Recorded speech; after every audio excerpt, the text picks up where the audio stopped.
부채담보부 증권, 회사채나 금융회사의 대출 채권 등을 한데 묶어 유동화시킨 신용 파생 상품. 영문 첫 글자를 따서 CDO라고도 한다. 회사채나 대출 채권 등 기업의 채무를 기초 자산으로 하여 유동화 증권을 발행하는 금융기법의 한 종류이다. 수익을 목적으로 발행하는 것과 신용 위험을 투자자에게 전가하기 위하여 발행하는 것으로 구분된다. 회사채를 기초 자산으로 하는 경우에는 회사채 담보부 증권 CBO, 대출 채권인 경우에는 대출 채권 담보부 증권 CLO라고 한다. 신용 등급을 높이기 위하여 채권 보증 업체들이 보증을 서기도 하며 신용 등급이 상대적으로 낮은 채권들을 섞어 새로운 신용 등급의 CDO를 만들기도 한다. 신용 등급에 따라 다시 최우량 CDO, 우량 CDO, 비우량 CDO, 에쿼티로 구분된다. 그러나 어떤 채권이 담보로 편입되어 있는지 정확히 알 수 없는 데다가 담보로 사용된 회사채나 대출 채권이 제때 상환되지 않을 경우에 최우량 CDO라 하더라도 투자자들이 큰 피해를 볼 수 있다. 1990년대 중반에 처음 등장한 뒤 미국과 유럽 등지에서 발행 규모가 증가하였으며 2006년 미국 등지에서 1조 달러 규모의 CDO가 발행될 정도로 성행하였다.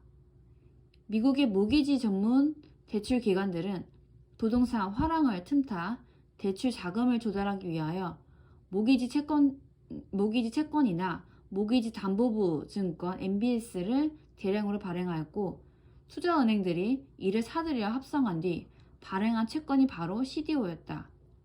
2007년 주택담보대출 연체율이 높아지면서 이른바 서브프라임 모기지론 사태가 벌어져 채권 가격이 폭락함으로써 주요 금융회사 등 투자자들이 큰 손실을 입고 미국의 금융위기로 이어졌다. 미국 주택담보대출을 기초로 만들어진 파생 금융상품이다. 글로벌 자산 가격 붐에 힘입어 CDO는 2006년 한 해 동안 미국 등에서 1조 달러어치가 발행될 정도로 큰 인기를 얻었지만 2007년에 들어 미국 주택담보대출 연체율이 높아지면서 가격이 폭락해 글로벌 투자자들이 큰 손해를 보았다. 국내 금융기관인 우리은행 등 국내 5대 은행이 미국 부실채권인 부채담보부 증권에 5억 6,540만 달러를 투자했다가 미국 모기지 채권 부실 여파로 거액의 손실을 입은 사실이 확인됐다. 2007년 7월 15일 금융권에 따르면 우리은행은 2005년부터 CDO에 투자하여 2006년 3월 기준 4억 500만 달러 어치를 매입하였으며 농협, 외환은행, 신한은행, 산업은행 등 일반 시중은행도 CDO를 대거 매입했다. 2005년 외국계 금융기관들은 국내 금융기관을 대상으로 미국 모기지와 CDO 채권이 미국 국채와 안정성은 비슷했지만 수익률은 연간 0.5%포인트 이상 높다며 적극적인 마케팅을 벌였었다.